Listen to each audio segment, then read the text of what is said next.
السلام عليكم ورحمة الله وبركاته، والصلاة والسلام على رسول الله. متابعينا عاملين ايه؟ وحشتوني. تعالوا نعمل مع بعضينا دلوقتي لفة الصوف.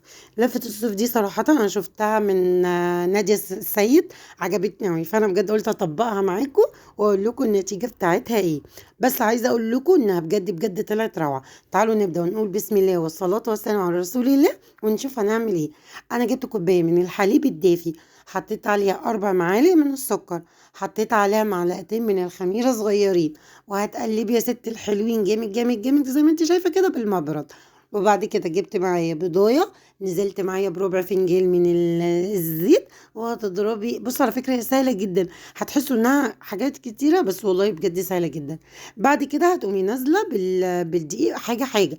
الدقيق 3 كوبايات، يعني 3 كوبايات، وهتنزلي بس واحدة واحدة، يعني واحدة وتقلبي واحدة وتقلبي. وبعد كده هتحطي رشة الملح بتاعتنا، وبرده بصي بقى بالسباتة بتاعتك هتقعدي ايه تقلبي زي ما انتوا شايفين كده، لحد ما تلاقي خلاص انت مش عارفة تقلبي بيها، هتقومي سايباها وهتكملي طبعا بايديك الحلوين ديت زي ما انتوا شايفين.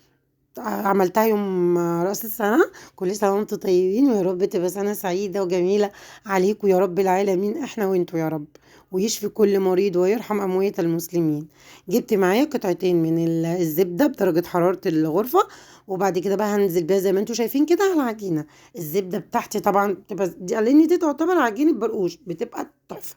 نزلت هنا عليه طبعا بنقطتين الزيت في الطبق، وهنزل بقى بالعجينة بعد ما عملتها بالزبدة بتاعتي.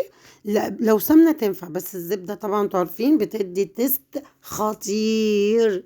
هغطيها واسيبها تخمر في البوتاجاز. هنا بقى بصوا، كنت سبتها يجي ساعة، طبعا ساعة ونص، انتوا عارفين ان الجو طبعا ساعة. هجيبها هنا واقوم مقسماها 4 5 كروت زي ما انت حابة الاحجام. يعني بصوا اهي انا هقسمها، قسمتها في حدود، والله بصوا في حدود 6 7، يعني اللي انت شايفاها تقطعي اهي. ايوه زي ما انت طلعت معايا اللهم صل على النبي 7 كرات. هتقومي جايه فرداها اللي هو شكل بيضاوي، وتقومي جايه بقى. انا جبت عندي شوكولاته اللي هي سما الخام اللي بنعملها للحلويات، جبت شوكولاته ودغدغتها.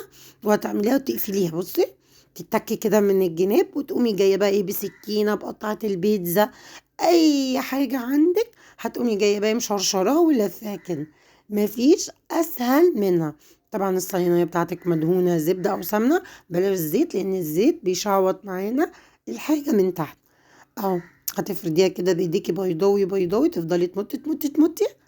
بصي هنا ابني بقى كان عمال يعاكسني، طب ايه يا ماما؟ بقول له اصبر بس بعمل لكم لفه الصوف. ايوه هتفضلي، هي كان بيحط معايا بقى تخليها شكل بيضاوي. كل ما تطولي فيها كل ما تبقى معاكي طويله، وما تبقاش مكلكعه وما تبقاش مش مستويه. انا هجيبها اهو. عندك بقى جبنه، عندك اي حاجه عايزه تحشيها احشيها. انا عن نفسي قلت بس اجربها، عايزه اقول لكم اكنها مولتو. واحلى حاجه بقى انها بتفك كده زي ما يكون واحده بوحدتها، كانت تحفه بامانه يعني. اهي خلاص برمتها. بصوا شايفين؟ طبعا انا الصينيه بعد ما خلصت حسيت انها كبيره، قمت جايبه وجبت صينيه بقى تانية اصغر وحطيتها فيها، لان انا فعلا حسيت انها ايه كبيره شويه. طبعا هنا بقى سبتها تخمر يجي ساعه ونص برضو كده لحد ما ادتني الشكل الجامد ده. انا صغرت طبعا الصينيه وسبتها تخمر ساعه ونص لحد ما تلاقي كل الصينيه بتاعتك بقى بالملي ده. السودا دي كان ابني جاب شوكولاته قطع فضل ايه يحطها كده على الوش. هتجيبي بقى معايا بيض، بيض ايه لا لبن، وتحطي عليه رشه فانيليا، وتقومي بقى تسقيه بيها بقى، تسقي الوش تسقي الوش زي ما انت ايه شايفه كده، لبن وفانيليا بس مش هتحطي حاجه تاني.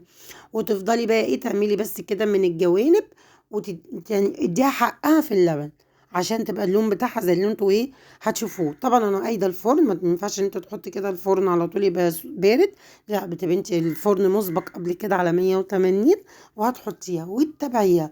لقيتيها اخدت لون بسرعه، هتهدي يعني بدل بقى ما تبقى على 180 190، لا هنهدي عشان هي هتلاقي اخدت لون على طول، فعشان ما تبقاش ايه نيه معاكي. هتقومي مهديه عليها البوتاجاز وكل شويه تختبريها بالخله. هنا بصوا بقى بجد كنت منبهرة، انا كنت منبهرة بيها. بصوا بقى طبعا خرجتها وخرجت بسهولة جدا من الصينية اهي. الاولاد بقى كانوا فرحانين لاني كنت مولتو، يعني انت بدي كل واحد كده كيس مولتو. بصوا، وكانت هشة وجميلة، كانت رهيبة اهي. بصي كانت قطنية قوي قوي. واحلى حاجة عجبتني فيها اللي انت بتخلعي الواحدة بوحدتها تديها لكل عيل من عيالك، مش بتهربدي ولا سكينة ولا الكلام الفاضي دي. لا بجد بجد تجربة جميلة. شكرا نادية السيد، بجد بجد بجد، يعني الواحد بيتعلم منك حاجات كتير، وانا لو عملتها عشان اجربها. بجد تسلمي. ودي كانت وصفة معانا النهاردة لفة الصوف، بجد وصفة تحفة، تستحق اللي انت تعمليها لعيالك وتفرحيهم بيها. بدل ما تجيبي بتاعة المولتو صغننة كده ب10 جنيه، لا، قومي واعملي ديت والله وهتعرفي الفرق. لو كان بقى الفيديو عجبك متنسينيش في اللايك والشير، واشوفك في فيديو جديد من مطبخ سالي صلاح، والسلام عليكم ورحمة الله وبركاته.